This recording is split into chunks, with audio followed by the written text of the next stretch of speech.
Rudakailiai augintiniai dažniausiai susiduria su problema tai kailio pigmento blukimu. Ir taip yra dažnu atveju todėl, jog šeimininkai dažnu atveju mano, jog gražų, tankų, žvilgantį kailį galima užtikrinti vien tik geros naudojamos kosmetikos ar apsilankymų kirpykloje pagalba.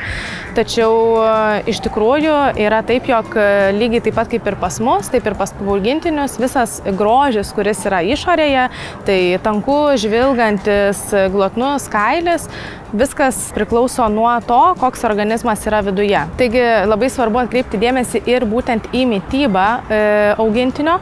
Ir kas būtent svarbu yra rudakailiams, tai jog jų mityboje būtų subalansuotas ir užtikrintas pakankamas kiekis amino rūgščių. Kad suprasti, kodėl jos yra tokios svarbios, tai yra paprasta taisyklė, jog amino rūgštis skatina melamino gamybą, o būtent melaninas duoda kailiui pigmentą. O kaip pasirūpinti tuomet amino rūgščių reikalingų kiekių gyvūno organizme? Svarbu, jog tai būtų visa mitybos linija, kuri yra skirta rudakailiams. Tiek pašaras, tiek konservai, tiek skanėstai. Ir būtent ši linija turi ne tik subalansuotą amino rūgščių kompleksą, bet taip pat ir begalės kitų naudingų savybių. Tai viena iš jų, jog jinai yra visiškai begrūdė, reiškia, jog tiks net ir jautriausią virškinimą turinčiams augintiniams, padės išvengti alerginių reakcijų ar rudų ašarų dėmių. Taip pat šioje linijoje pagrindinis ingredientas yra mėsa arba žuvis, kas reiškia, jog jie yra prisotinti įvairiausiais reikalingais vitaminais ir maistinėmis medžiagomis.